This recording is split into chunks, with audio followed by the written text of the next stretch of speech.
Hey guys, this is Felix here. Today I'm going to do a quick video showing you how to reset the perform service message you get on your Chrysler Pacifica. I already did it on mine, so I'm just gonna show you the process. Just put the key in the ignition, put it on, and you should click right here where it says step.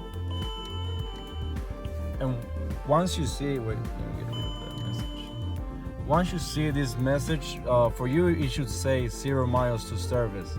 Once you see this message, you click reset and hold it pressed for like 5 seconds, and then you should see your miles go all the way back to whatever you set it up to. Mine is set to perform service every 3,500 miles. So maybe yours is set to 4,000 or maybe even 3,000. So it's that simple. As soon as you get to this message, you click reset and leave it pressed for 5 seconds. It should reset by itself. Then you can just turn on the car and it should be. So alright guys, if this video helped you, please like, comment, subscribe, and thanks for watching. As always, peace.